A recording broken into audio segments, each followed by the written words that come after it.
In the hush of early dawn, when the world is still wrapped in silence and the sky holds its breath between night and morning, there is a sound, not of traffic, nor of voices, but of something much older. It is the wind moving through the trees, asking for nothing, offering everything. And in that stillness, we begin. Welcome to Daily Dharma Listening, a place where you are invited not to rush, not to fix, not even to understand, but simply to listen. Here, in these gentle spaces between the noise, we return to what is timeless. We step out of urgency and into awareness. The Buddhist teachings, drawn from centuries of quiet observation, do not demand that we become saints overnight. They do not ask us to renounce everything or climb some distant spiritual ladder. They begin, simply, with attention. With watching the wind. With noticing a single breath. With sitting still long enough to realize we've been running from something within ourselves for far too long. If you are new here, if you come seeking Buddhism for beginners, or just a quiet moment to yourself, you're not alone. There is a restlessness in the world today, a fraying at the edges of attention. We are pulled by screens, headlines, to-do lists. We are driven by fear and the illusion of control. And in all this noise, we forget the simple truth, that peace does not come when the world is calm. It comes when the mind learns how to find peace in chaos. Today's teaching is not a sermon. It is a story. Or perhaps, a remembering. In a small monastery nestled in the mountains of old China, a young monk once asked his master, "How can I transform my mind?" The master, a thin man who had seen more winters than the boy could count, looked out at the falling snow and said, "The mind, when left alone, is already pure. You do not transform it. You return it. That is the beginning of everything. Not change, not effort, but return. A return to what is already whole." There is a moment in all of us, often unspoken, when we wonder, what if this is all there is? What if life is just this, waking up, checking our phones, working, sleeping, worrying, repeating? And beneath the question lies the quiet ache of feeling lost. It is not depression. It is not despair. It is disconnection. But in Buddhist wisdom, this ache is not a flaw. It is the first opening. It is the heart realizing that it is far from home and whispering for a way back. This is why the Buddha never offered salvation in some distant paradise. He offered presence. Now. Here. In this exact moment, with its imperfections and beauty and unbearable simplicity. If you are struggling to stay afloat, if you wonder how to stay calm and positive when everything around you feels sharp and loud and fast, begin by not resisting your experience. This is a radical teaching. Buddhist masters often said, pain is inevitable. Suffering is optional. What they meant was not that we can avoid grief or fear, but that we don't need to multiply it. We don't need to carry it alone. Close your eyes for a moment. Breathe, not deeply, not with effort, just naturally. What does your breath feel like right now? Is it short, shallow, hesitant? That's okay. Watch it. Feel the body as it is, not as you want it to be. This is the doorway to stillness. This is how we live without fear, not by escaping, but by meeting our fear like an old friend. I once heard a story of a woman who spent her life building walls around her heart. Her parents had hurt her. Her lovers had betrayed her. The world had shown her more cruelty than she could name. So she built a fortress of silence, achievement, and self-control. And yet, at night, when she lay in bed, the silence she had created was louder than any noise. One day, she stumbled into a small Buddhist temple during a rainstorm. She didn't understand the chants. She didn't believe in the statues. But for the first time, no one asked her to smile. No one tried to fix her. They just sat with her. In silence. And in that silence, something inside her began to melt. Not all at once. Not with fireworks. But gently, like snow on the edge of spring. This is what it means to transform your mind.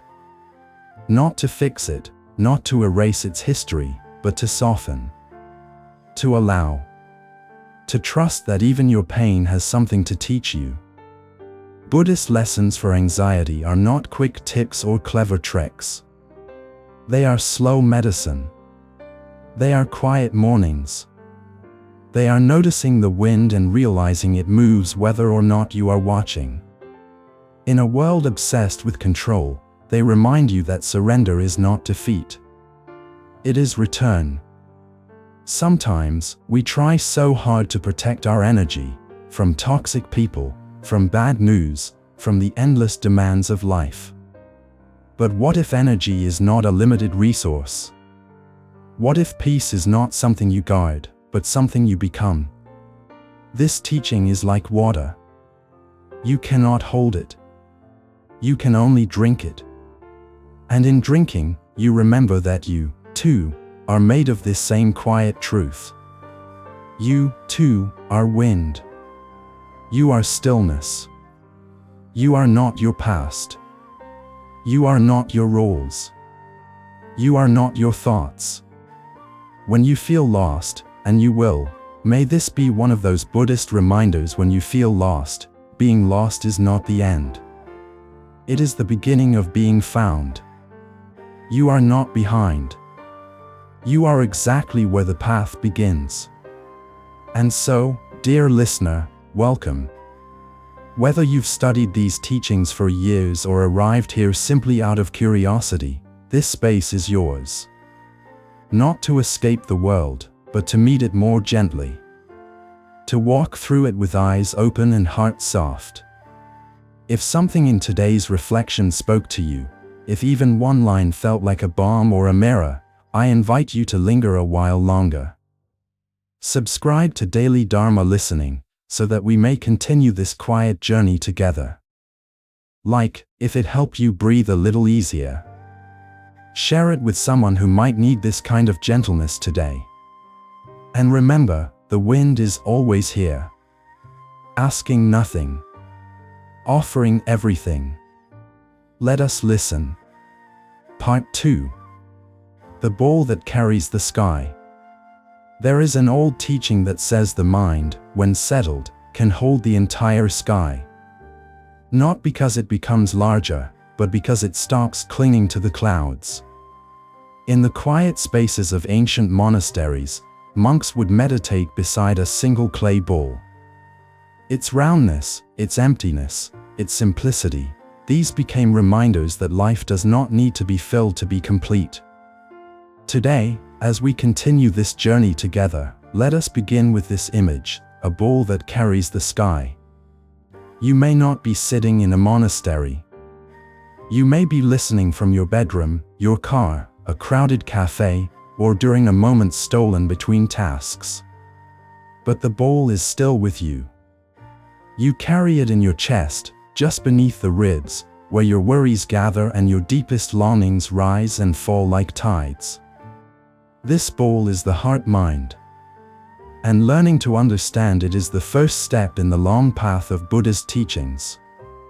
Most people think the bowl of their heart is cracked beyond repair. They fear that their past has wounded them too deeply, that mistakes have stained them forever, that they are unworthy of stillness, peace, or healing. But in Buddhist wisdom, cracks are not flaws. Cracks are where the light enters. A bowl with cracks is a bowl that has lived. One that has held both storm and sunlight. One that has survived. This is not a lesson in optimism. It is a lesson in reality. We live in a world that urges us to hide our fractures, to present a perfect surface while the inside shakes and trembles. But wholeness is not the absence of pain. Wholeness is the ability to sit with pain without letting it define us. It is learning to find peace in chaos, not after the storm has passed, but right in the center of it, when the wind is strongest. Imagine this: a man spends every day chasing success, believing that once he achieves enough, he will finally feel safe. But every achievement becomes a new pressure. Every milestone becomes a new fear, the fear of losing what he has gained.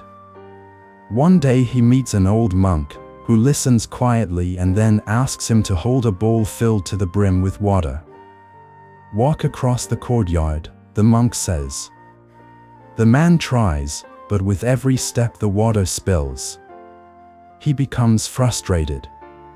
"It's impossible not to spill," he says. The monk nods. "Yes. When the bowl is too full, it cannot be carried. Your mind is the same." This teaching speaks to a truth many avoid. Much of our anxiety comes not from what we lack, but from what we cling to. The pressure to be perfect. The fear of disappointing others. The stories we tell ourselves about who we must become. If you want to transform your mind, you must first loosen your grip. The bowl must have space to breathe, to empty, to hold only what is essential.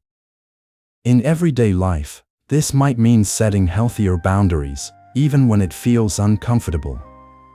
It might mean stepping away from a relationship that drains you or letting go of a dream that no longer feels like your own. It might mean noticing when your heart tightens during a conversation, asking softly, "What am I protecting here? And what would happen if I softened instead?" These questions are not meant to judge you. They are meant to free you. When we try to protect our energy by building walls, we often end up imprisoning ourselves. But protecting your energy in the Buddhist sense is different. It means tending to your inner bowl with care. It means noticing when it overflows with fear, guilt, resentment, or the heavy weight of self-criticism. It means setting the bowl down, breathing, and letting the excess spill away. There is a gentle reminder in Buddhist teachings for moments when you feel lost. Do not rush to find the path. Instead, trust that the path will rise to meet you when you become still enough to see it. A lost traveler who panics will only run in circles. But one who sits beneath a tree, quiet and attentive, will begin to notice small signs: the sun's position, the direction of the wind, the distant sound of water. Awareness reveals direction. Stillness reveals truth. Perhaps you have felt this kind of lostness. The kind that follows a heartbreak, a failure, a betrayal. The kind that makes you question your purpose, your value, your place in the world. In such moments, your bowl feels heavy, almost unliftable. But this heaviness is not a punishment. It is an invitation.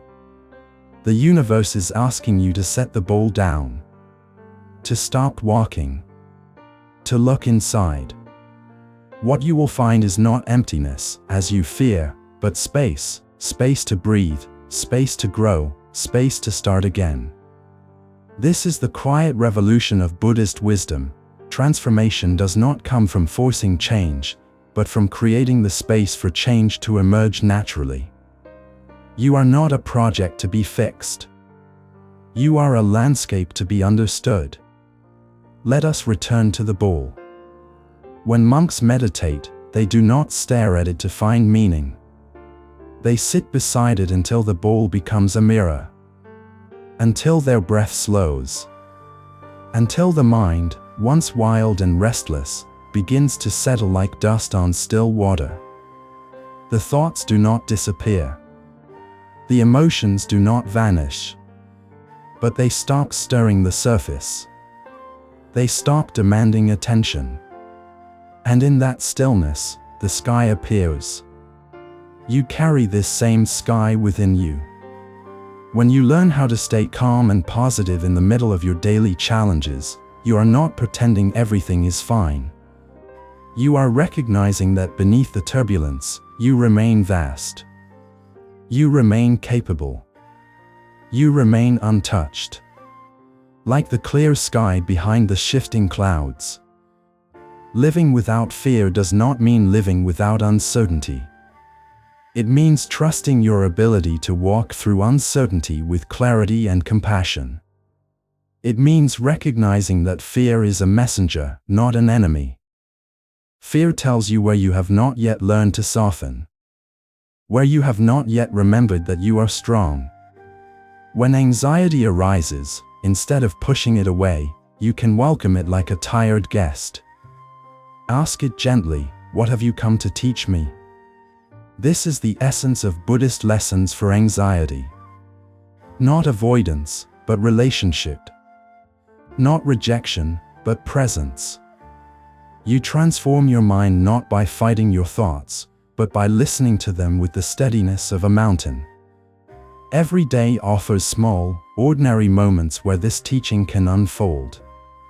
When someone speaks harshly to you, pause before responding. When plans fall apart, allow the breath to steady itself before the mind begins its habitual spirals. When loneliness visits, offer it tea instead of the cold shoulder. These are the quiet acts that shape a peaceful life. Your bowl, your mind, your heart, is not too broken to carry the sky. It is waiting for you to look inward with kindness rather than judgment. Waiting for you to sit beside it long enough to see that the cracks do not weaken it. They make it beautiful. They make it human. They make it yours. In this reflection, may you come to understand that peace does not require you to escape your life. It invites you to live it more gently. To see the sky reflected inside your own heart. To trust that even in your moments of confusion, the path is forming beneath your feet. Sit with your bowl today. Look at it without trying to fix it. See it as it is, ancient, fragile, strong, spacious, alive. And perhaps, in its stillness, you will begin to recognize your own. Part 3. When the river remembers its source. There is a moment in every river's journey when it slows, widens, and seems almost to pause. Travelers who make their way along ancient waterways speak of this place with a kind of reverence, as if the river itself is whispering a truth too subtle to be spoken aloud. The elders call it the remembering point, the place where the river feels, even for a breath, the echo of its own beginning. And in that quiet widening, it recalls the mountain spring where it was born. Tonight, let us begin there, with a river that remembers. Because in many ways, you and I are no different from that wandering water. We rush through our days, tumbling over stones, carving our way through responsibilities, fears, and expectations. We hurry toward destinations we barely understand, believing that peace lies somewhere ahead of us, waiting at the end of accomplishment, recognition, or certainty. Yet deep within, there is always a longing, an ache, for the spring we came from. A longing to return to the untouched stillness that existed long before the weight of life pressed itself into our shoulders. Ancient Buddhist teachings tell us that the mind, like a river, is always moving, always shifting, always searching. But beneath the surface currents, there is something unmoving, something that does not change even as the world changes around it. This still depth is what the Buddha called the original mind, the mind before distortion, before fear, before craving, before the ego's restless hunger. But most people never notice this depth. They live on the surface of the river, tossed by waves of anxiety, pulled by whirlpools of desire, dragged by the currents of others' expectations. They believe that stability is found by controlling the water, by forcing the mind to obey, by demanding calmness, positivity, or perfection. Yet the river does not become peaceful by force. It becomes peaceful when it remembers. To remember is not to go backward. It is to return inward. There is a man I once met who lived his life like a flood, fast, loud, unstoppable. He built a business from nothing, earned enough money to fill his days with comfort, and surrounded himself with people who agreed with everything he said. But whenever the night came, when the world was quiet, he heard something inside him stirring like a distant storm. A restlessness that no achievement could soothe. A loneliness that no praise could dissolve. He told himself to ignore it, to push harder, to be stronger. But the truth is that he was not lacking success. He was lacking stillness. When life becomes too noisy, too fast, too overwhelming, it is not a sign that you must add more to your plate. It is a sign that the river has forgotten its source. A sign that you have drifted too far from the quiet truth at the center of your being. Many people today search tirelessly for happiness, for stability, for a sense of belonging. They chase after self-improvement, spiritual transformation, and emotional healing with an urgency that mirrors the very suffering they hope to escape. But in Buddhist wisdom, transformation is not an escape. It is a softening. A returning. A remembering. Imagine standing beside a quiet stream. You watch as the leaves drift across the surface. You do not try to stop them. You do not chase them. You simply observe the way the water carries them gently down the path it has always known. Now imagine your thoughts are those leaves. They will come. They will go. They do not belong to you as much as you think they do. To transform your mind, you must stop believing every thought that rises. To find peace in chaos, you must stop wrestling with the storm and instead listen to the silence beneath it. To live without fear, you must recognize that fear is often nothing more than a story the mind tells when it has forgotten the stability of its own depth. When someone is overwhelmed with anxiety, they often feel like a river caught in a violent bend, everything spinning, everything pressing, everything too fast to understand. But Buddhist lessons for anxiety remind us of this. Anxiety is not the nature of your mind. It is a surface agitation, a temporary turbulence. The deep water beneath you remains untouched. There is a practice monks use when the mind becomes scattered. They sit beside a small pool of water at dawn. They wait until the surface is perfectly still. Only then do they look into their reflection. If the water trembles, the reflection distorts. When the mind trembles, our perception distorts. We think the world is attacking us, when in truth it is our own mind shaking.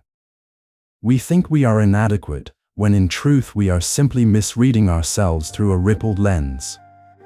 The river becomes clear not when it stops moving, but when we stop disturbing it. You disturb your inner river every time you judge yourself harshly, every time you replay an old memory with regret, every time you anticipate a future that has not yet arrived. These habit energies, as the Buddha called them, are like stones thrown into the water. They do not change the river.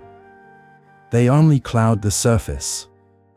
And when the surface clouds, we lose our sense of direction. We feel lost. We question everything. We grasp for answers where no answers can be found. But here is a gentle Buddhist reminder: when you feel lost, the river has never lost its source. It has only forgotten its own depth. In the modern world, people often try to protect their energy by avoiding discomfort, cutting off relationships, or withdrawing from challenges. But to truly protect your energy is to return to your source, again and again, until you stop losing yourself in the surface storms of life. It is to remember that your value does not depend on the approval of others. That your worth is not determined by productivity. That your peace cannot be taken by circumstances unless you hand it away. I once knew a woman who prided herself on being strong. She endured heartbreak, family conflict, financial struggles, all with a smile she wore like armor. But armor is heavy. And one day she collapsed under its weight. When she finally allowed herself to rest, when she let the tears come without trying to control them, she realized something profound. Strength is not hardness. Strength is spaciousness. Strength is knowing you can bend without breaking because your roots reach deeper than the storm. This is what it means to transform your mind. Not to become someone new, but to remember the self that existed before fear taught you to shrink. Before the world told you to hide your softness. Before suffering convinced you that you had to carry everything alone. Right now, as you listen, your breath rises and falls like a tide. You may not notice it, but this rhythm is older than your fears. Older than your doubts. Your breath is your river.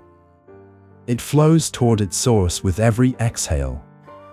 It carries the memory of stillness even when your life feels turbulent. If you close your eyes, even for a moment, and place your awareness on the breath, not changing it, not shaping it, simply observing, it is as if the river slows. As if the water settles. As if something ancient begins to speak from within. This voice is not loud. It is not dramatic.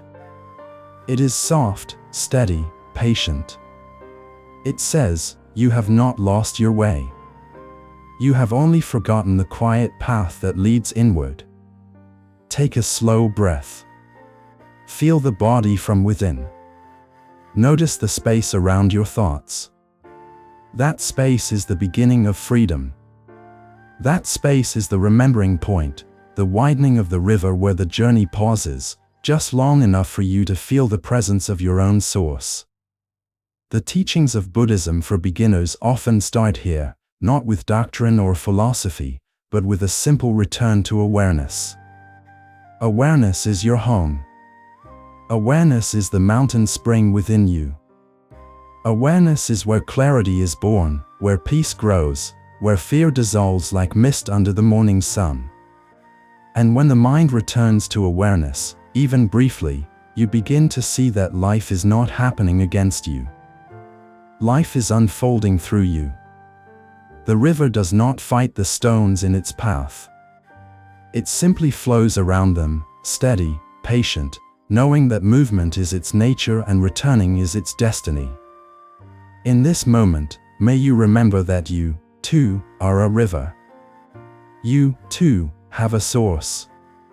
And no matter how far you have drifted, no matter how turbulent the waters have become, the path back is always here, waiting inside your breath, inside your stillness, inside the deepest part of your being that has never been touched by fear.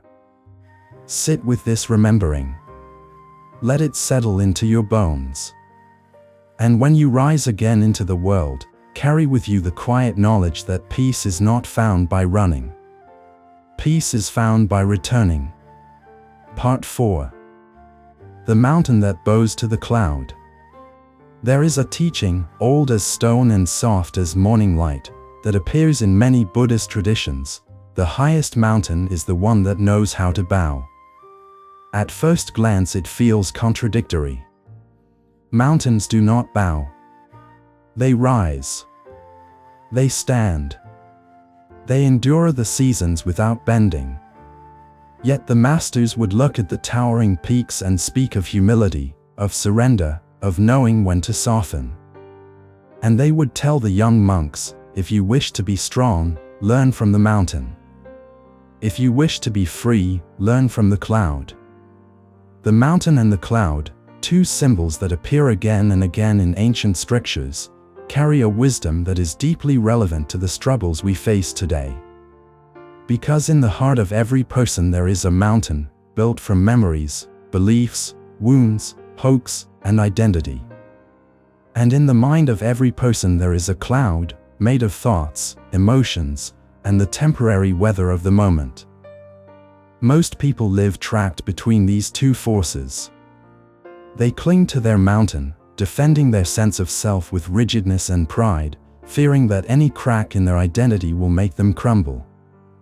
And at the same time, they chase after their clouds, trying to hold on to happiness, trying to avoid sadness, trying to grasp control over thoughts that were never meant to be caught.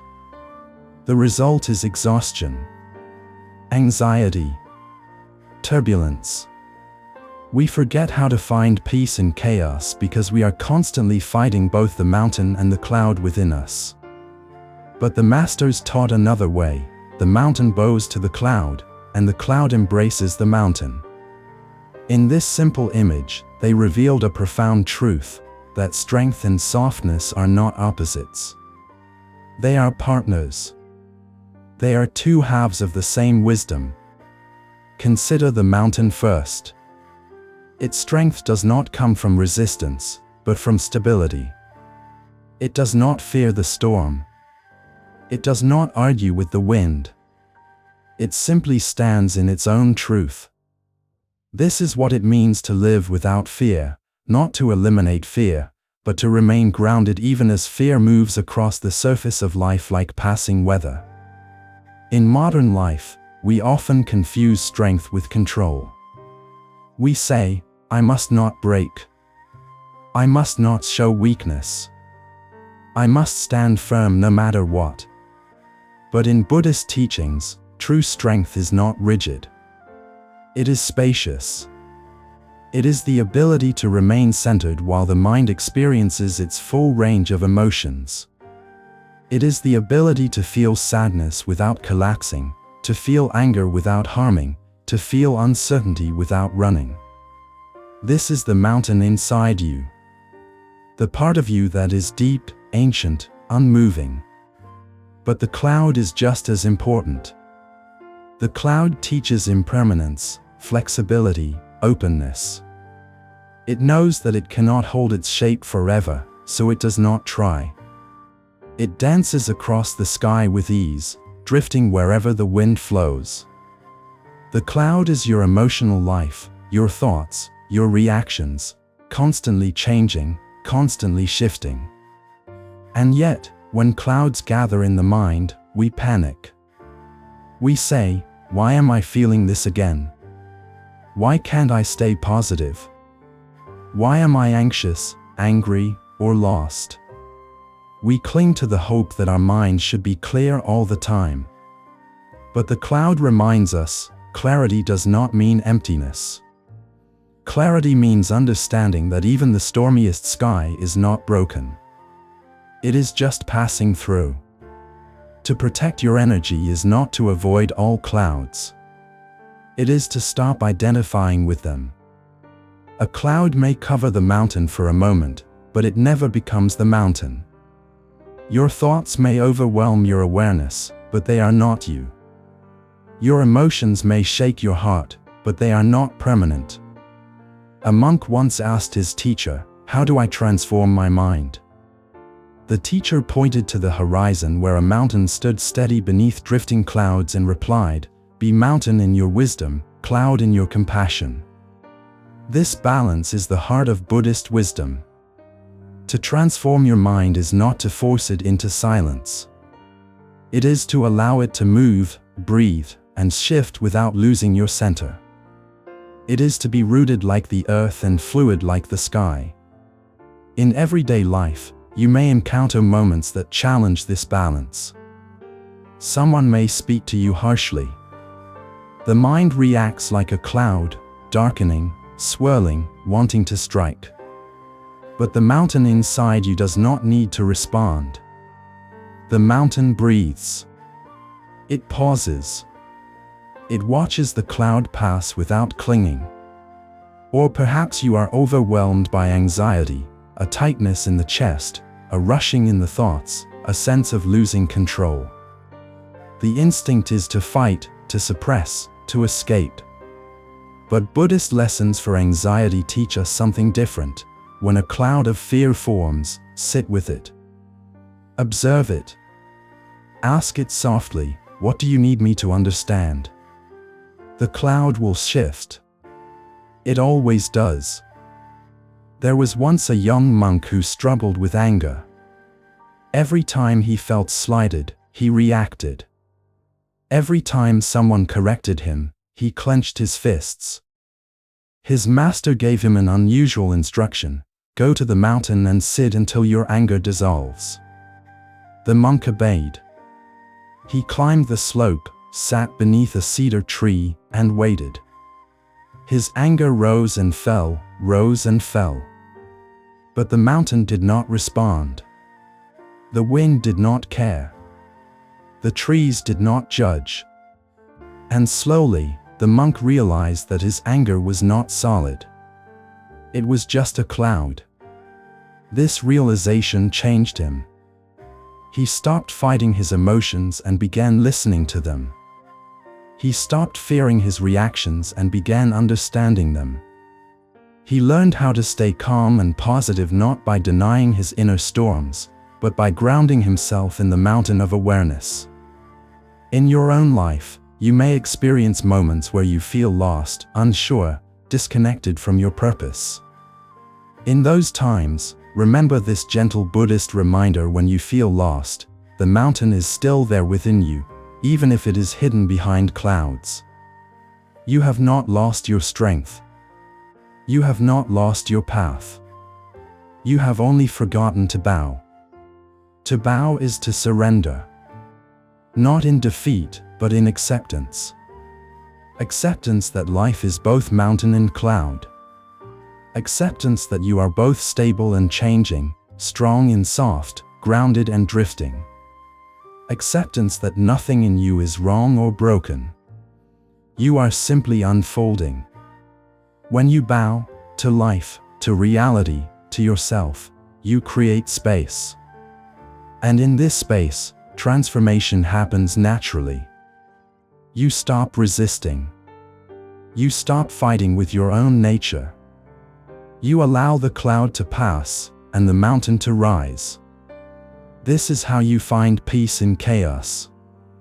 Not by controlling the weather of your mind, but by honoring the vastness that holds both storm and sunlight. Sit quietly for a moment, wherever you are. Feel your body as a mountain, steady, grounded, ancient. Feel your thoughts as clouds, moving, unpredictable, always changing shape. Let them coexist. Let them teach you.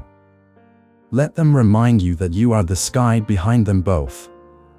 And if today your heart feels heavy or your mind feels tangled, know this: you are not failing.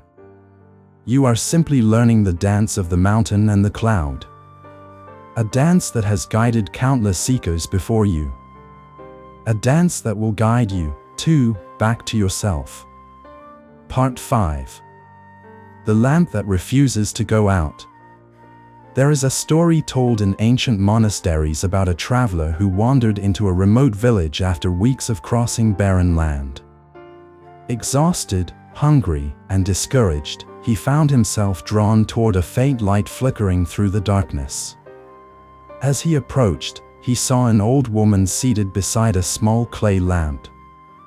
The flame was weak, trembling in the wind, yet it did not go out. Night after night, through storms and cold air, it continued to burn. The traveler, puzzled, finally asked her, "How does such a small flame survive the night?" The woman smiled and said, "It survives because it is tended, not because it is strong." This is the lesson we often forget. Peace is not powerful because it overwhelms chaos. Peace is powerful because it is persistent. Like the lamp, it refuses to go out. And within each of us, there is a small flame of awareness, easily forgotten, easily neglected, often trembling, but deeply capable of illuminating even the darkest corners of the mind. Today, let us sit with this image of the lamp. Because in the modern world, Many of us move through life as if we are being chased. We rush from one obligation to another, as though the only way to earn rest is to outrun exhaustion. We strive to stay calm and positive while our minds are heavy with unspoken worries. We try to find peace in chaos by arranging everything around us perfectly, forgetting that the lamp of clarity burns within, not outside. The Buddha often spoke of inner light, not in a mystical way, but in a deeply human one. He taught that every being carries a natural brightness beneath layers of fear, distraction, and conditioning. This brightness is the very essence of awareness. It is what allows you to pause in a moment of anxiety and whisper to yourself, "I see what is happening." It is what allows you to protect your energy without building walls around your heart. It is what allows you to live without fear, not because the world becomes safer, but because the mind becomes clearer. But clarity, like the small flame of the clay lamp, cannot survive without tending. You cannot simply hope for inner peace and expect it to remain steady through the storms of daily life. You must return to it again and again, breathing with it, noticing it, trusting it, even when the world grows loud. I once knew a man who lived on the edge of burnout for years. His days were full of responsibilities, work deadlines, family pressures, expectations from others. Yet the greatest pressure of all came from within, his belief that he needed to carry everything alone. He believed that if he slowed down, everything would collapse. But what he didn't realize was that things were collapsing precisely because he refused to slow down. One evening, when his stress had reached its peak, he found himself standing outside beneath the night sky. The moon was thin, the air cold, the stars faint. But in that quiet moment, something unexpected happened. He realized he was tired, not just physically, but spiritually. Tired of pretending. Tired of running. Tired of ignoring the small lamp inside him that had been dimming for years. That night, without planning it, he sat on the ground and breathed deeply for the first time in a long time. He felt the weight he had been carrying, not as an enemy, but as a truth. And in sitting with that truth, something shifted. The flame inside him flickered, then steadied. This is the essence of Buddhist teachings. You do not need to escape your suffering to transform your mind. You only need to stop turning away from it. To see it clearly. To hold it gently, the way you would cup your hands around a fragile flame. When anxiety visits you, you may feel as though your inner light is disappearing. You may believe that something is wrong with you, that you are not strong enough, not peaceful enough, not disciplined enough. But Buddhist lessons for anxiety remind us, the flame does not go out because the wind blows. It goes out when we stop tending it. Tending the flame does not require perfection. It requires presence. Presence in your breath. Presence in your body. Presence in the moment you begin to spiral, noticing the first signs of tension rather than waiting until panic takes over. There is a practice in some temples where monks gather each morning to relight the lamps that burn through the night. They do this not because the light needs them, but because the mind does. The ritual reminds them that whatever clarity they had yesterday, they must choose again today. Every sunrise is a new beginning. Every breath is an invitation to start over. And so, as we reflect on how to find peace in chaos, remember this: chaos is not the enemy. Forgetfulness is. Forgetting that you have the ability to return to yourself. Forgetting that no storm lasts forever. Forgetting that beneath every fearful thought, every moment of confusion, every rush of emotion, there is a flame waiting to be tended. When we attempt to protect our energy by withdrawing from life, we sometimes extinguish our own light in the process. But to protect your energy in the Buddhist sense means to recognize when you're dimming and offer yourself care. It means stepping back, not to avoid, but to remember. It means choosing silence, not as an escape, but as nourishment. I once met a woman who believed she had lost herself. She said she no longer recognized her own voice, her own needs, her own dreams. She felt like a stranger in her own life. But as she spoke, I saw something beautiful, an awareness that she was lost. An awareness is the first sign that the flame is still there. Lostness is not the absence of direction, it is the beginning of clarity. It is a soft Buddhist reminder when you feel lost, awareness itself is the path. She began a simple practice. Each evening, she lit a small candle, sat for 10 minutes, and breathed. Not to fix anything. Not to become enlightened. Simply to tend her flame. Within weeks, she felt lighter. Not because her problems disappeared, but because she stopped disappearing from herself. The lamp that refuses to go out is not magical. It is attentive. It survives because someone shows up for it. In your life, tending your lamp may look like saying no to something that drains you, or resting before your body forces you to, or being honest about your feelings instead of hiding them. It may look like 5 minutes of breathing before sleep, or a single mindful moment during a chaotic day. These small acts accumulate. They strengthen the flame. They transform your mind slowly, quietly, gently. And now, before this lesson settles fully into your heart, I want to speak to the listener who feels weary, overwhelmed, or fragile. If your flame trembles, that is okay. A trembling flame still gives light. A trembling flame is still alive.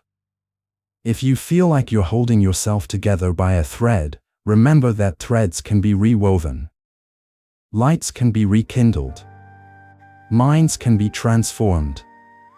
And peace can return, even after you've forgotten what it feels like. The lamp stays alive because you are willing to meet yourself again and again. To bow to your own humanness. To honor the small flame that has survived every storm. And if this reflection brought you even a moment of stillness, even a breath that felt softer than the last, I invite you, gently, without pressure, to support this journey by subscribing to Daily Dharma Listening, liking the video if it helped you, and sharing it with someone who may need a light of their own tonight. Part 6. The silent room inside the noise. There is a teaching spoken quietly among forest monks. Even in the loudest marketplace, there is a room inside you where no noise can enter. When students first hear this, they imagine a mystical sanctuary, some hidden chamber of the mind reached only after decades of meditation. But the older monks smile gently and shake their heads. That silent room is not far away. It is not reserved for enlightened beings. It is already within you, waiting behind a single breath, waiting beneath the surface of everything you think you are. Tonight, let us explore that room. Let us walk its threshold slowly, patiently, as though approaching a sacred place we've long forgotten. Because in the world we now inhabit, a world of notifications, deadlines, rapid conversations, constant stimulation, silence is not merely rare. It is feared. People fill every moment with sound to avoid facing themselves. Noise becomes a shield, a distraction, a way of postponing the inner work the heart continuously calls for. But Buddhist teachings remind us that the silence we avoid is the silence we need most.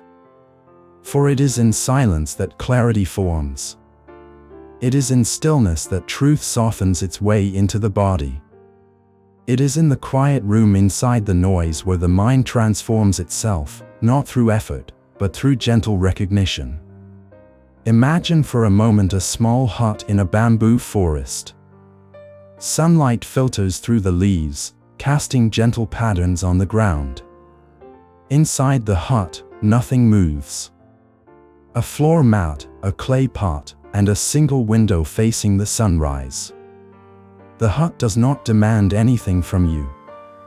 It does not ask you to become someone else. It invites you to breathe, to return, to remember. This hut is the symbol of your inner room. You do not need to travel to find it. You only need to remember that it exists. But how do we remember? How do we reach this place when the world's noise seems to swallow us whole? How do we find peace in chaos without escaping our responsibilities or abandoning the modern life we are woven into? The answer lies in attention, gentle, non-judgmental attention. When you bring awareness to your breath, your steps, your senses, you begin to separate the noise outside you from the stillness inside. It is not that the noise disappears. It is that you stop identifying with it. The chatter becomes background. The stillness becomes foreground. There was once a young scholar who visited a mountain monastery seeking wisdom. He complained that his mind was too loud, that no matter how hard he tried to meditate, the constant stream of thoughts kept interrupting him. The abbot poured tea into a cup until it overflowed. The scholar protested, "Master, the cup cannot hold more." The abbot replied, "Neither can your mind, because you try to silence it by force. The mind quiets not by suppression, but by spaciousness." He led the scholar to a bell. "Strike it," he instructed. The scholar did. The bell rang beautifully. "Now stop the sound," said the abbot. The scholar grasped the bell, trying with all his strength to hold the sound in. But the vibration continued, escaping between his fingers. Finally, the abbot said, "You see? Sound ends not by force, but by allowing it to fade on its own." This is how we learn to transform the mind. Not by fighting the thoughts that arise, but by allowing them to pass naturally, without clinging or resisting. The silent room inside you does not require the absence of sound. It requires the absence of struggle. Often, people ask, "How can I stay calm and positive when life feels overwhelming? When anxiety seems to pull me into dark corners? When stress rises faster than I can breathe?" And the answer is always the same: you return to the room. Not as a retreat, not as a hiding place, but as a center. The way a tree returns to its roots in the middle of a storm.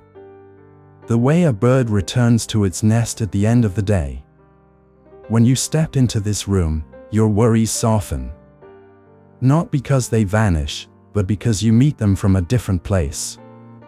From the grounded awareness that is larger than your fear.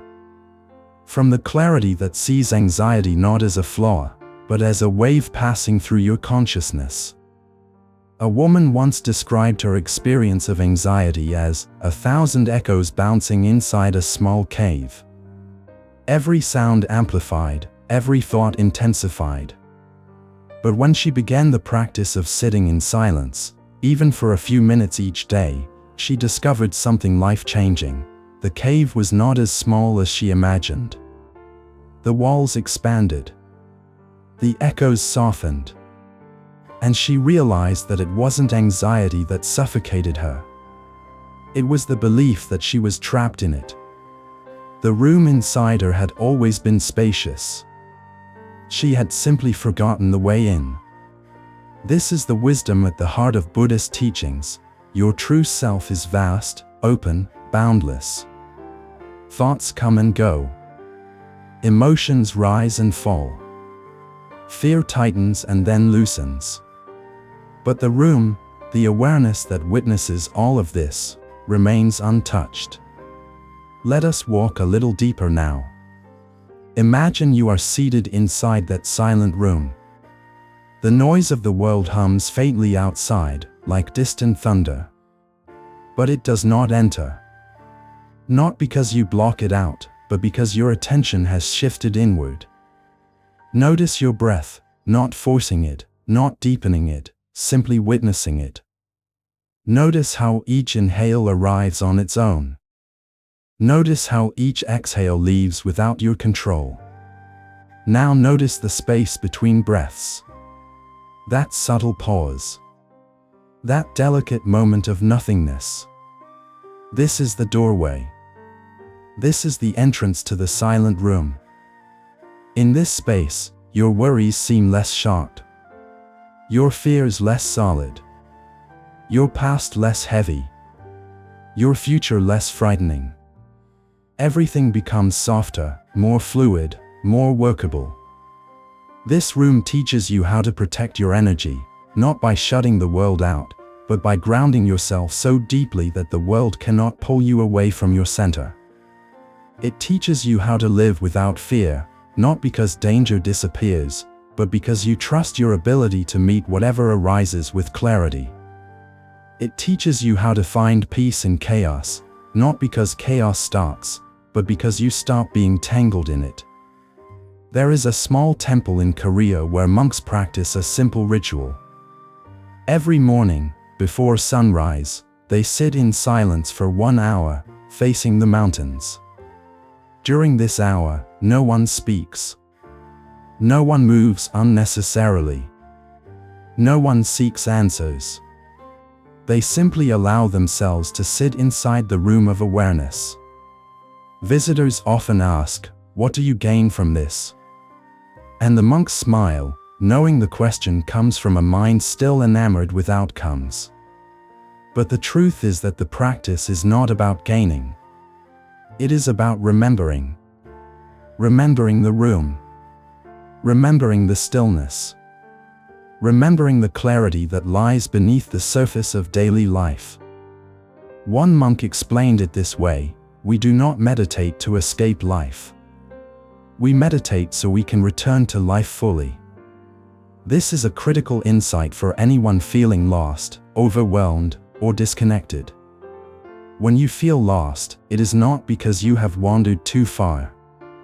It is because you have forgotten the way back inward. The silent room is the compass. It is the reminder that you still have a center, even when everything else feels scattered.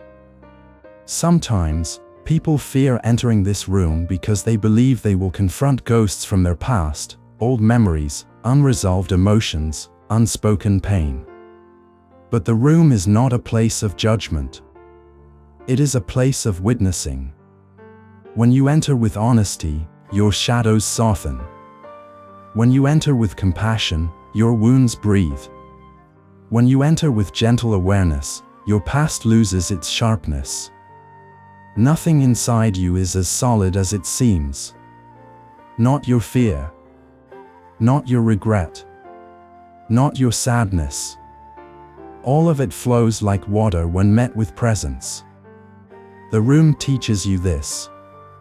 And so, whenever life feels overwhelming, whenever the noise grows too loud, whenever the world pulls your attention in 1,000 directions, pause. Close your eyes for a moment. Step into the hut. Let your breath be the doorway. Let your awareness be the floor beneath you. Let your stillness be the light that fills the room. Everything becomes clear in this space. Everything becomes manageable. Everything becomes softer, kinder, more human. Because in the silent room inside the noise, you finally remember, peace is not something you create. Peace is something you return to. Peace is the home you never truly left. Peace is the truth that has been waiting for you, quietly, gently, patiently, all along. Part 7. The thread that holds the world together. There is a quiet belief in Buddhist tradition that every life is held together by an invisible thread, a thread woven not from fate or destiny, but from awareness itself.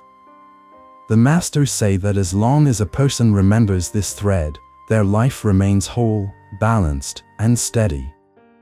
But when they forget it, even for a moment, their world begins to unravel. Anxiety pulls at one corner, confusion tugs at another, fear loosens the knots, and soon the mind feels frayed, scattered, disconnected from itself. Tonight, let us sit with this image of the thread. Because in the rapid pace of modern life, many people feel as though they are unraveling without knowing why. They wake up tired. They move through their days with a subtle sense of heaviness. Their minds feel crowded, their hearts feel thin, their spirits feel stretched. They try to stay calm and positive, yet something inside them whispers that they are fragile. But fragility is not a flaw. Fragility is a sign that the mind has forgotten its thread. A sign that you have been giving too much of yourself without returning to your center. A sign that you have been moving through life without noticing the one thing that keeps everything together: presence. Presence is the thread. Awareness is the thread. The gentle remembering of your own breath, your own body, your own truth. This is what keeps you from unraveling. Consider a tapestry. From the front it looks beautiful, its patterns intricate, its colors harmonious. But behind it, hidden from the eye, a single thread binds everything. If that thread breaks, the entire tapestry collapses. Your inner world is the same. You may appear calm, composed, and capable on the outside. But what matters is the thread behind the scenes, the quality of your awareness, the steadiness of your breath, the sincerity of your presence. Many people confuse the thread with external stability, a job, a relationship, a routine, a sense of identity. They believe that as long as their external life is intact, their inner life will remain steady. But life moves. Jobs change. Relationships shift. Routines evolve. Even identities dissolve with time. If your thread is attached to something outside you, it will break whenever that thing changes. The true thread must be anchored within. There was once a wandering monk known for his unshakable peace. No matter what village he entered, no matter how chaotic the environment, he walked with the same steady breath, the same soft eyes, the same gentle presence. People often asked him, "What is your secret? How do you stay so calm in a world like this?" He would smile and reply, "I do not hold on to the world. I hold on to the thread." He told a story to explain this. When he was young, he traveled through a region where violent storms were common. The winds would howl, the trees would bend, and people hid inside their homes for safety. But one afternoon he noticed a bird perched calmly on a thin branch, completely undisturbed by the storm. When the wind pushed the branch, the bird moved with it, not resisting, not clinging, simply adjusting. How can it stay so peaceful? He wondered. An elder explained, the bird does not trust the branch. It trusts its wings. In this same way, you must not trust the branch of external circumstances to keep you steady. You must trust your inner wings, the awareness that knows how to respond, how to breathe, how to stay balanced even when life bends beneath you. When life becomes turbulent, the thread reminds you to breathe slowly. When anxiety rises, the thread reminds you that you are not the storm. When thoughts become overwhelming, the thread reminds you that you are the witness, not the chaos. When you feel lost, the thread pulls you gently inward, reminding you of your own presence. This is why Buddhist lessons for anxiety emphasize awareness above all else. Awareness is not a technique. It is not a strategy. It is a way of being. A way of seeing. A way of inhabiting your life with clarity rather than confusion. Awareness transforms the mind not by adding anything new, but by removing the illusions that cloud perception. Illusions such as, I must always be strong. I must always be in control. I am alone in my struggle. I am defined by my past. I am not enough. These beliefs tighten around the heart like knots. They make the mind rigid, the breath shallow, the emotions tense. But when awareness is present, these knots begin to loosen. They unravel gently, naturally, without force. As they loosen, the inner thread becomes visible again. Imagine this thread running through your breath, through your thoughts, through your heartbeat, through every moment of your day. When you are mindful, you hold it softly. When you are distracted, you loosen your grip. But the thread is never lost. It only needs to be remembered. I once spoke with a woman who felt her life was constantly collapsing. No matter how hard she tried to organize, plan, or improve her circumstances, something always felt unstable. But when she began a simple practice, placing one hand on her chest each morning and breathing slowly for 1 minute, everything began to change. Not because her problems vanished, but because she found her thread. Her breath became her anchor. Her awareness became her guide. She said, for the first time, I feel like I can hold myself together from the inside. This is the quiet power of awareness. It weaves your life into a tapestry of presence. It brings softness where there was tension, clarity where there was confusion, acceptance where there was resistance. When you learn how to protect your energy through awareness, not avoidance, your life begins to transform. You stop giving your power to every passing emotion. You stop absorbing the chaos around you. You stop believing that external noise must dictate your internal state.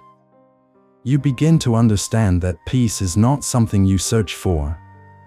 It is something you maintain, like a thread gently wrapped around your palm. There is another story about a monk who spent years meditating in a mountain cave. The villagers believed he was enlightened. But one day, after a harsh winter, he descended from the mountain looking tired. A young villager asked him, "Master, why do you look weary? Aren't you beyond suffering?" The monk smiled softly and replied, "I am not weary from suffering. I am weary from forgetting my thread. Even masters forget." The practice is not to be perfect.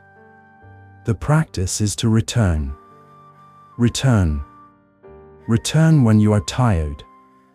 Return when you are anxious. Return when you feel lost. Return when you feel overwhelmed. Return when you cannot feel anything at all. Return to your breath. Return to your body. Return to your awareness. Return to the thread. Because the thread that holds the world together is not out there. It is within you. It always has been. And it will be there every time you choose to remember it, every time you whisper to yourself, "I am here. I am present. I am whole." Part 8. The gate that opens without pushing. There is an ancient parable that speaks of a gate in the heart, an invisible doorway through which peace flows in and suffering flows out. The old masters would say, "This gate opens without pushing, closes without force, and waits for no invitation." But people who heard this teaching often misunderstood it. They believed the gate was something mystical, something only monks or enlightened beings could find. Yet the truth is much simpler. The gate is awareness, and it is already open. We only forget to walk through it. Tonight, let us approach this gate together, not with effort, not with expectation, but with the quiet curiosity of someone discovering their own reflection in an unexpected mirror. Because in the rush and noise of life, many people live as though their inner gate is locked. They feel trapped inside themselves, unable to breathe fully, unable to rest deeply, unable to trust their own minds.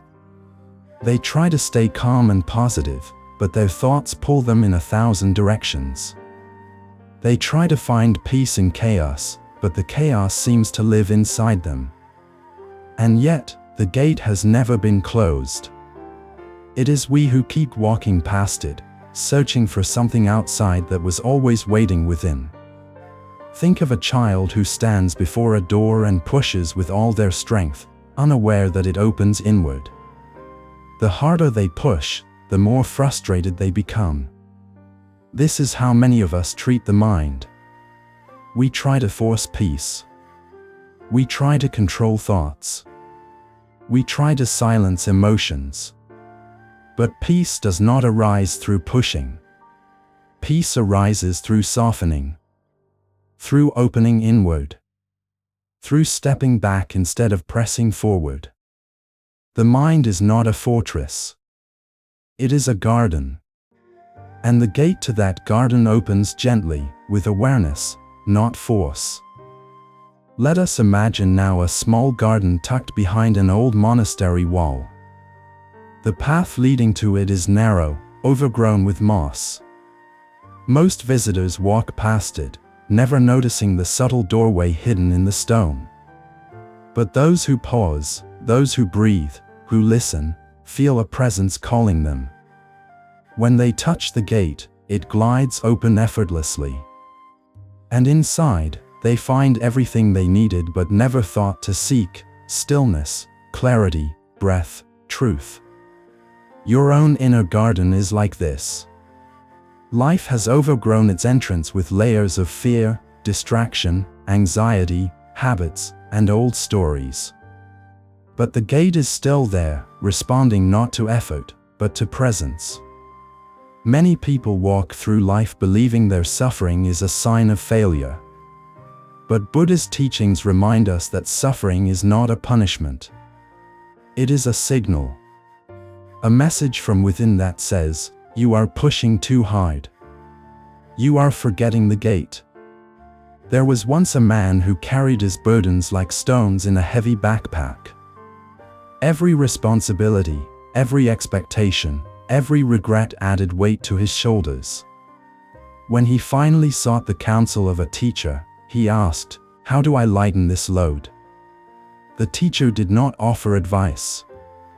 Instead, he handed the man an empty bowl and asked him to fill it with stones until he could carry no more. When the bowl overflowed, the teacher said, "Now put the bowl down." The man did so. "Do you feel lighter?" the teacher asked. "Yes," the man replied. Then understand this, the burden was never the problem. Forgetting to put it down was. This is the essence of the inward opening gate. When you forget the gate, you carry the entire world on your back. When you remember it, you place the world gently in front of you, realizing you do not need to hold everything all the time. Many listeners today struggle with anxiety. Their minds feel like crowded rooms filled with restless voices. They try to suppress the noise, to silence their thoughts, to tighten their grip around their emotions. But Buddhist lessons for anxiety teach the opposite: loosen the grip. Make space. Let the thoughts pass like birds across the sky. Imagine your mind as a sky. Thoughts are clouds, some heavy, some light. Emotions are winds, sometimes gentle, sometimes fierce.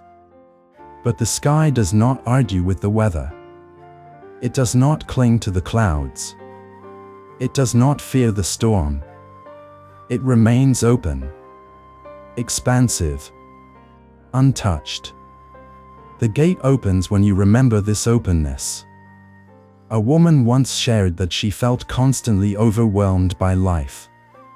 She said it was as though she lived inside a tight box, with no fresh air and no room to breathe. But when she learned to watch her thoughts without engaging them, when she learned to sit with her emotions without resisting them, she discovered her box had never been solid. It had always been made of smoke. One breath of awareness, and it dissolved. This is how you transform your mind. Not by fighting the mind, but by illuminating it. Awareness is the light that reveals the doorway. Patience is the step that guides you through it. When you protect your energy, let it be through gentleness, not avoidance. Often, people misunderstand this teaching. They think protecting their energy means cutting others off, isolating themselves, or refusing to feel. But true protection comes from presence, not withdrawal.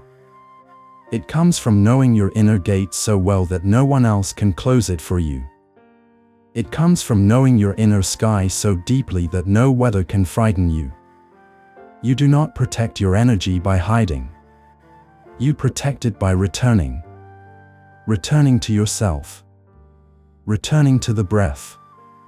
Returning to the gate. And when you feel lost, a feeling that every human heart experiences, remember this: being lost is not the loss of the path. It is the loss of inward attention. The path has not disappeared. You have simply turned your gaze outward for too long. A gentle Buddhist reminder when you feel lost is this: the gate is always behind your next breath. Pause. Breathe. Step inward. Life does not ask you to be perfect. It does not ask you to be fearless, or enlightened, or endlessly calm.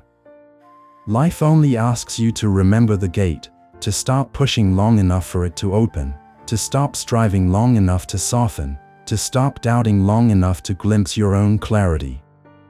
Let us sit here together for a moment, as though before that ancient doorway. Feel the breath enter. Feel the breath leave.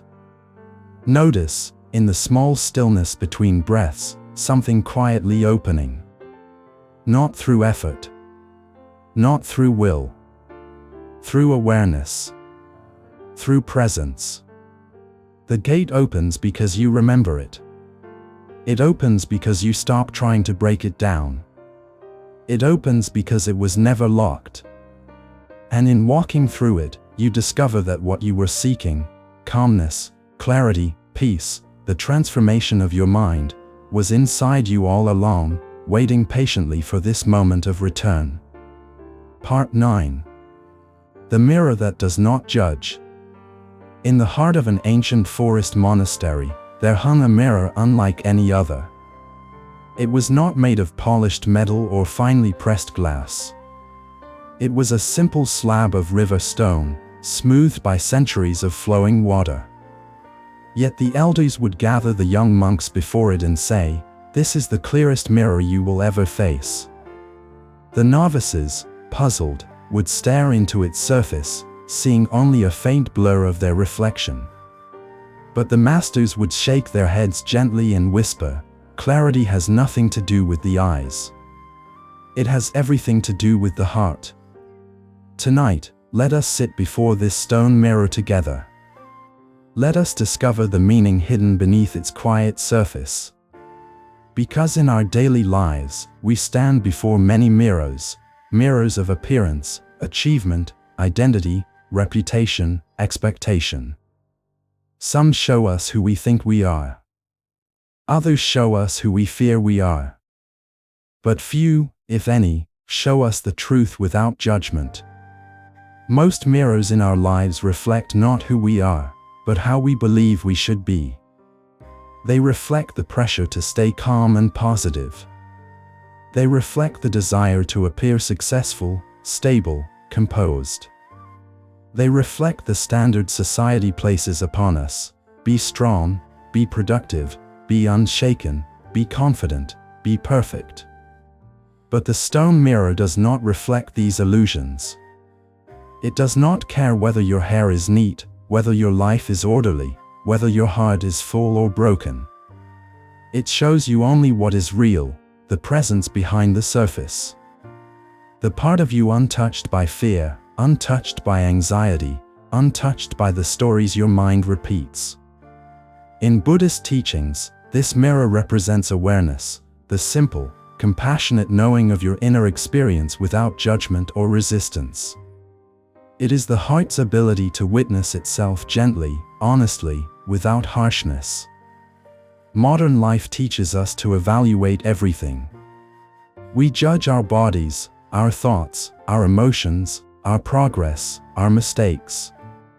We judge ourselves for not being productive enough, for being too sensitive, for feeling lost, for feeling anxious, for not transforming our mind quickly enough. But the stone mirror teaches another way, to see without condemning, to witness without absorbing, to observe without becoming entangled. There was once a young monk who struggled with anger. Every time frustration arose, he attacked himself with guilt. He believed anger made him spiritually weak, flawed, unworthy. One day the master brought him to the stone mirror. "Look into it," the master said. The monk saw his blurred reflection. "Do you think this mirror judges you?" the master asked. "No," the monk replied. "Why not?" "Because it does not see clearly," the monk answered. The master shook his head. "It does not judge because it understands clearly. It knows that everything appearing on the surface is temporary. It knows the truth behind the ripples. This is the clarity you must learn. The mirror that does not judge is your own awareness. When you turn toward yourself with this kind of awareness, your suffering begins to soften. Anxiety loosens. Fear quiets. Confusion becomes workable. Because you are no longer battling yourself. Most people do not suffer from the presence of emotions. They suffer from the belief that these emotions define them. They see a passing cloud of sadness and call themselves broken.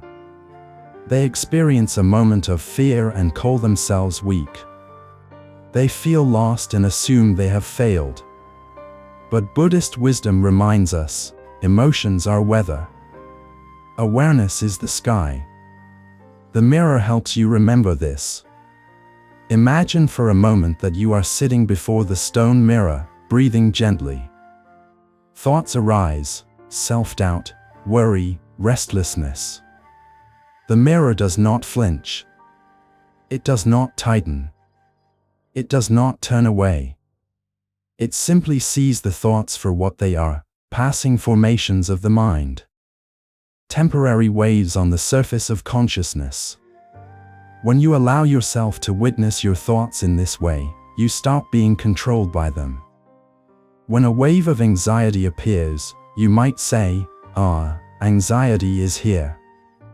Not, I am anxious, but anxiety is visiting. Notice the difference. The first collapses your identity into an emotion. The second separates awareness from the emotion, giving you space to breathe. Space is what the mirror teaches. One woman described her healing journey as learning to sit with myself without flinching. For years she judged every emotion that arose. If she felt overwhelmed, she scolded herself. If she felt afraid, she criticized herself. If she felt lost, she panicked.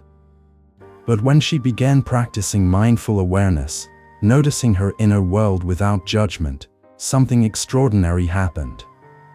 Her emotions stopped attacking her. They became softer, quieter, less intense. She realized that her suffering had come not from the emotions themselves, but from the harshness with which she met them. The moment she replaced judgment with curiosity, her inner world began to transform. This is how the mind heals. Not through force, but through kindness. Not through control, but through understanding. Not through perfection, but through presence. The stone mirror also teaches you how to protect your energy. When you stop internalizing every emotion, every criticism, every expectation, you become less exhausted by the world. You learn to meet challenges without absorbing them. You learn to listen to others without losing yourself. You learn to walk through chaos without letting it shake your center. You protect your energy not by shutting people out, but by remaining spacious inside. The mirror reflects everything, but holds on to nothing. You can learn the same. If someone speaks harshly to you, the mirror in your heart allows you to see their pain without taking it on as your own. If life becomes overwhelming, the mirror helps you see the overwhelm without drowning in it. If fear arises, the mirror helps you see fear clearly without believing its stories. This clarity is what the Buddha called the beginning of awakening, not a supernatural enlightenment, but a deep, honest, compassionate understanding of yourself. And when you feel lost, which every human does at some point, the mirror offers a gentle Buddhist reminder: you are not lost. You are simply looking outward instead of inward. You are seeking yourself in reflections that can never show your true form. Return to the mirror that does not judge, and you will remember who you are beneath everything you think you should be. Let us linger here for a moment. Breathe softly. Imagine your thoughts appearing on the surface of the stone. Do they cling? No. They pass. Imagine your emotions flickering across its face. Do they stain it? No. They fade. Now feel the peace that arises not from pushing your thoughts away, but from witnessing them clearly. Feel the spaciousness that emerges when you stop judging your experience. Feel the softness that returns when you stop resisting your inner world. This is the mirror's gift. It teaches you to see yourself without fear, to understand yourself without harshness, to meet yourself with the same compassion you would offer a dear friend. And one day, without effort, without searching, you will realize that the mirror has been waiting for you your entire life, not to show you who you should be, but to bring you home to who you already are. Part 10. The bridge that carries you back to yourself. There is a story whispered among wandering monks about a bridge made not of stone or wood but of understanding. They say it appears only to those who have wandered too far from themselves, those who have spent years lost in noise, burden, fear, and forgetfulness. The bridge does not reveal itself in moments of certainty. It appears in moments of soft exhaustion, when a person finally admits, with quiet honesty, "I don't know who I am anymore." Tonight, let us walk toward that bridge together. Slowly. Gently. With the kind of inwardness that does not rush the heart or demand the mind to leap. Because this bridge is not outside you. It is the path back to your own presence. It is the crossing from confusion into clarity, from fear into awareness, from fragmentation into wholeness. And like all things in Buddhist teachings, this bridge does not appear through force. It appears through remembering. In the world today, many people wake up already tired, not because they did not sleep, but because their minds have not rested in years. Their thoughts, like restless birds, scatter in every direction the moment their eyes open. Before they even leave their beds, they are pulled into the future, into worries, plans, expectations. They try to stay calm and positive, but their energy drains faster than they can replenish it. They try to protect their spirit, but their boundaries collapse under the weight of unspoken obligations. They try to find peace in chaos, yet the chaos seems to follow them inward. This is the moment when the bridge begins to shimmer. Not as a salvation. Not as an escape. As a quiet invitation, come back. Come home. Return to yourself. But what does it mean to return to yourself? What self are you returning to? The one shaped by trauma? The one defined by labels? The one conditioned by fear? The one sculpted by childhood patterns and societal expectations? No. The bridge leads you not to the self you perform, but to the one beneath that. The self that breathes without trying. The self that observes without judgment. The self that is vast enough to hold both joy and sorrow, both clarity and confusion, both strength and vulnerability. This self is awareness itself. And the bridge is built from the simple yet profound act of noticing. Noticing your breath. Noticing your body. Noticing your thoughts without collapsing into them. Noticing your emotions without identifying with them. Imagine standing before this bridge on a foggy morning. The air is cool, the silence deep. On one side is the world of noise, your past, your worries, your roles, your stories. On the other side is the soft glow of presence, waiting patiently. The bridge stretches across a chasm not of danger, but of forgetfulness, the distance created each time you abandon yourself for the comfort of distraction or the pressure of expectation. But the bridge is steady. It is always there. Every mindful breath is one step across it. Every moment of awareness anchors your foot a little more firmly. One afternoon, a student asked a master, "Why do I keep losing myself?" The master replied, "You do not lose yourself. You lose your attention. You lose your presence. Yourself remains where it has always been, waiting behind your next breath." This is the heart of Buddhist wisdom. The path is not a journey outward. It is a journey inward. A return. A remembering. Let us walk deeper. Think of the times when you have felt overwhelmed, when anxiety tightened around your ribs like a belt, when thoughts raced so quickly you could barely catch them, when you felt suspended between what you should do and what you feel unable to do. In these moments, you are standing at the edge of the bridge but do not realize it. You feel trapped, but the path is right beneath your feet. Begin with one breath. One single breath that you follow from beginning to end. Feel the inhale enter your body. Feel the exhale leave it. This is the first plank of the bridge. The second plank is noticing your thoughts as thoughts, not as truths, not as commands, not as reflections of who you are. The third plank is noticing your emotions as visitors, not as permanent conditions. In this way, step by step, you walk toward yourself. And the fog begins to lift. A man once shared that he felt like he was living someone else's life. He had a family, a career, a home, yet inside he felt hollow, disconnected from everything he had built. He said, "I keep achieving things, but they don't feel like mine. It's like I'm watching someone live through me." The master asked him, "How long has it been since you sat alone in silence, without distractions?" The man hesitated. "Years," he admitted.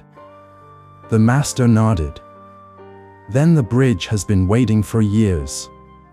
You have only forgotten to walk." Silence is not empty. It is a doorway. Silence is not absence. It is presence. Silence is where the bridge begins. Because in silence, you stop negotiating with your mind and start listening to your heart. In silence, you begin to see that the world within you is not broken, it is simply buried under layers of noise. When you practice this return, even for a minute, you begin to transform your mind. Not by pushing away thoughts, but by seeing them clearly. Not by escaping emotions, but by holding them gently. Not by demanding clarity, but by allowing clarity to unfold. The bridge becomes stronger the more often you walk across it. And soon, Even chaotic days cannot shake you as they once did. You find peace in chaos not because chaos ends, but because you no longer abandon yourself in the midst of it. You protect your energy not by avoiding life, but by grounding yourself deeply in your own presence. You learn to live without fear not by eliminating fear, but by recognizing that fear is only a whisper in a vast, spacious mind. Let me tell you another story, one often repeated among elders. Two monks were traveling together when they reached a river where a young woman stood, unable to cross. Without hesitation, the older monk lifted her onto his back and carried her across. Hours later, the younger monk burst out, "Why did you carry that woman? We are not supposed to touch women." The older monk replied, "I set her down at the riverbank. Why are you still carrying her?" This is the bridge again, choosing to release what no longer belongs in your mind. Carrying the past long after it is over is the same as refusing to cross the bridge. Resentments. Old arguments, old regrets, they weigh the heart down, making return impossible. You cannot walk back to yourself while gripping what has already ended. Returning requires letting go. Not through effort. Not through willpower. Through clarity. Through seeing. Through understanding that you deserve to walk lightly. And here is a gentle Buddhist reminder when you feel lost. The bridge is closest when your heart feels farthest from itself. The path is clearest when your eyes are clouded with confusion. The return begins the moment you stop running. So come back. Slowly. Softly. Patiently. Feel the ground beneath your feet. Feel the breath rising and falling. Feel the presence awakening within you. And step onto the bridge, not to reach a destination, but to return to the home you carry within your own awareness. Part 11. The forest that grows in your breath. In the old stories passed down through generations of wandering monks, there is a tale of a forest that no one could map. Travelers could walk its paths for years and never reach its edge. The trees were not ordinary trees, they were said to grow from breath itself. Every inhale gave rise to a leaf. Every exhale gave rise to a branch. And the deeper a person breathed, the wider the forest stretched, sheltering them with a canopy of calmness they could not find anywhere else in the world. This forest, the elders whispered, is not a place outside you. It is the inner landscape that unfolds when you return to your own breath. Tonight, let us wander into that forest, not hurriedly, not anxiously, but with the slow, deliberate steps of someone entering sacred ground. Because in the midst of modern life, where everything races forward and attention is constantly fractured, the breath is the one thing that still belongs entirely to you. It is the one doorway through which you can always find your way home. Most people underestimate the power of a single breath. They treat breathing as something automatic, mechanical, insignificant. But Buddhist teachings remind us that breath is not simply oxygen entering the lungs. Breath is awareness entering the heart. Breath is presence entering the mind. Breath is the thread that connects the body to the spirit, the past to the present, the anxious mind to the quiet that lives beneath it. When you breathe consciously, even for a moment, the forest begins to grow. Imagine now a path under your feet, soft earth, cool beneath your steps. The tall trees rise around you, their trunks weathered, their branches stretching like ancient arms. The air is rich with the scent of pine and rain. Every inhale deepens the stillness. Every exhale releases a little of what you've been carrying for far too long. As you walk deeper, you begin to notice something unusual. There are no sounds of urgency here. No echo of past regrets. No footsteps of future fear. The forest grows only in the present. And every breath you take expands it a little more. This is how the mind transforms, not through grand revelations or dramatic realizations, but through the gentle returning to the breath, over and over again. There was once a monk known for his serene presence. People from far villages came just to sit near him, seeking comfort and clarity. When asked the secret of his peace, he smiled and said, "I breathe fully." But when the villagers insisted that they too breathed fully, the monk simply bowed and replied, "If you breathed fully, you would not be tired." For many, breathing is shallow, hurried, fragmented, mirroring the fragmented mind. When the mind is anxious, the breath shortens. When the mind is overwhelmed, the breath tightens. When the heart is afraid, the breath retreats into the chest. This is why Buddhist lessons for anxiety often begin not with philosophy, but with breath. Because the breath is the bridge between the body and the mind. The forest grows only when the breath slows. Let us pause here. Take one inhale, gentle and natural. Feel it enter the nose, fill the chest, soften the belly. Then let the exhale fall out of you like a leaf drifting down. Do not force it. Do not shape it. Simply let it be. Already, the trees around you grow taller. There is a man I once met who lived in constant tension. Every part of his body was stiff, his jaw clenched, his shoulders rigid, his stomach tight. He lived as though bracing himself against an invisible storm. When he asked a teacher for guidance, the teacher placed a single hand on the man's back and whispered, "You are not breathing. You are surviving." This is the condition of many in the modern world. They do not breathe. They brace. They do not inhale life. They defend against it. They do not exhale their pain. They store it in silent corners of their bodies. Breath becomes the first step toward remembering yourself. As you walk deeper into the forest of breath, you begin to notice subtle changes. The leaves shimmer with a clarity you haven't felt in a long time. The branches sway with a rhythm that matches your heartbeat. The sunlight settles on your skin like a slow blessing. And for a moment, just a moment, you feel whole. This is not imagination. This is presence. This is your true nature. When you protect your energy, you are not withdrawing from life. You are returning to the forest within you. You are acknowledging that the world's noise cannot touch your breath unless you allow it to. You are recognizing that peace is not something you wait for. It is something you breathe into existence. Every inhale creates space.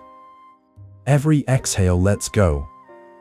This is the cycle of transformation. A woman once described her healing as learning to breathe with my whole life. She realized that she had been holding her breath through grief. She had been tightening her lungs around sorrow. She had been forcing her chest to carry old pains she no longer needed to hold. When she learned to breathe again, slowly, consciously, her tears came. Not as breakdown, but as release. This is the forest teaching her to grow again. And when she asked her teacher, "How do I know I'm healing?" he replied, "When your breath stops apologizing for being alive." Ask yourself now. Does your breath shrink? Does it hide? Does it tremble? Does it feel like it needs permission to be full? If so, the forest has been waiting for you. Let us walk a little further. Ahead, there is a clearing bathed in soft golden light.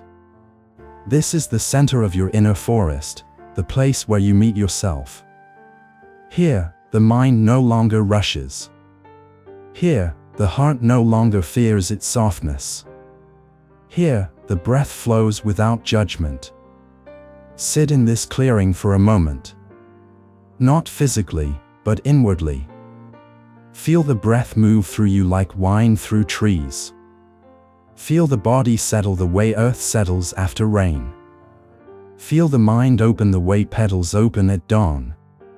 When you sit like this, you begin to understand something profound. The breath is not something you do. It is something that does you. It breathes you. It keeps you. It holds you. It reminds you. And if one day you feel lost, truly lost, remember this gentle Buddhist reminder: the forest is never far. Your breath is always with you.